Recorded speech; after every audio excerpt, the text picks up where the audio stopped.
A'udzu billahi minasyaitonir rajim. Bismillahirrahmanirrahim. Tafsir surat Al-Baqarah ayat yang ke-79. Fawailul lilladzina yaktubuna al-kitaba biaydihim thumma yaquluna hadha min 'indillahi liyashtaru bihi thamanan qalila. Fawailul lahum mimma katabat aydihim wa wailul lahum mimma yaksibun. Maka kecelakaan yang besarlah bagi orang-orang yang menulis Alkitab dengan tangan mereka sendiri, lalu dikatakannya ini dari Allah, dengan maksud untuk memperoleh keuntungan yang sedikit dengan perbuatan itu. Maka kecelakaan besarlah bagi mereka akibat dari apa yang mereka kerjakan tersebut.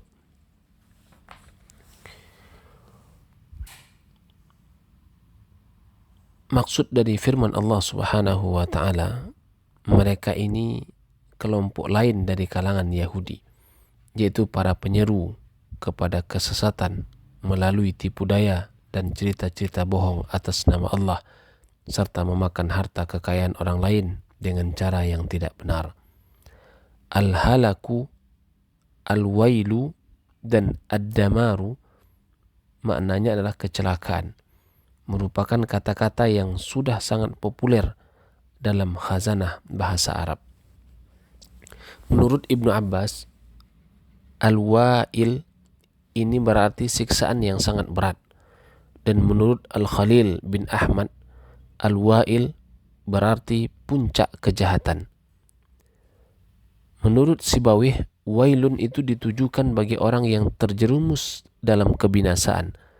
Sedangkan waihun dimaksudkan bagi orang-orang yang masih berada di tepi jurang kebinasaan.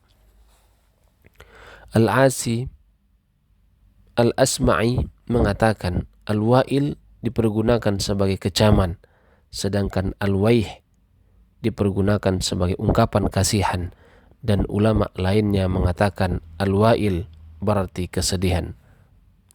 Dan ada pula di antara para ulama yang membedakan makna keduanya. Mengenai firman Allah Subhanahu wa ta'ala, fawailul lilladzina yaktubuna al-kitaba biaydihim, maka kecelakaan besarlah bagi orang-orang yang menulis Alkitab dengan tangan mereka sendiri. Dari Ibnu Abbas radhiyallahu anhu,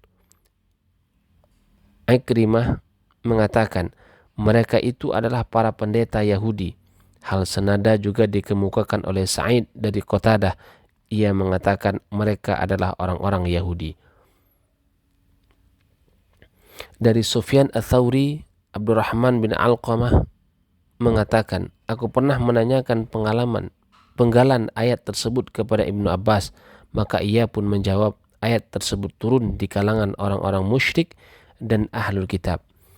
Kemudian As-Suddi mengatakan, ada beberapa orang Yahudi menulis sebuah kitab berdasarkan pemikiran mereka sendiri, lalu mereka menjualnya kepada masyarakat Arab dengan mengatakan bahwa kitab ini berasal dari Allah, dan mereka pun menjualnya dengan harga yang sangat murah sekali. Kemudian Az-Zuhri menceritakan, Ubaidillah bin Abdillah memberitahuku dari Ibnu Abbas, ia mengatakan, wahai kaum muslimin, bagaimana mungkin kalian menanyakan sesuatu kepada Alkitab,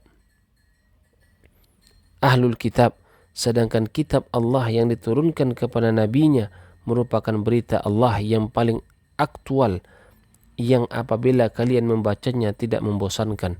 Dan Allah telah memberitahukan kalian bahwa Ahlul Kitab telah mengganti kitab Allah dan mengubahnya serta menulis kitab baru dengan tangan mereka sendiri. Lalu mereka mengatakan bahwa kitab itu berasal dari Allah dengan maksud agar mereka dapat menjualnya dengan harga yang murah. Bukankah ilmu yang sampai kepada kalian melarang untuk bertanya kepada mereka?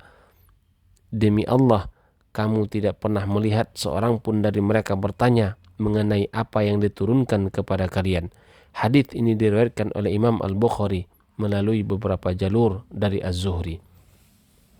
Kemudian Al-Hasan bin Abi Hasan Al-Basri mengatakan, Ats-tsamanul qalilu berarti dunia dan segala isinya. Dan firman Allah Subhanahu wa taala, "Fawailul lahum mimma katabat aydihim wa wailul lahum mimma yaksibun." Maka kecelakaan besarlah bagi orang-orang yang menulis Alkitab dengan tangan mereka sendiri. Artinya kecelakaan bagi mereka karena apa yang mereka tulis adalah dusta, dan kecelakaan pula bagi mereka karena mereka biasa menerima uang sogok dan lainnya, sebagaimana dikatakan Ad-Dhahhak dari Ibnu Abbas radhiyallahu anhu mengenai firman-Nya, fawailul lahum, yaitu bahwa siksa yang berat akan menimpa mereka yang telah menulis kebohongan dan kedustaan itu. Sedangkan firman-Nya, wawailul lahum mimma yaksibun, dan kecelakaan besarlah bagi mereka akibat dari apa yang mereka kerjakan. Maksudnya, lanjut Ad-Dhahhak, akibat dari apa yang mereka makan. Wallahu alam bissawab.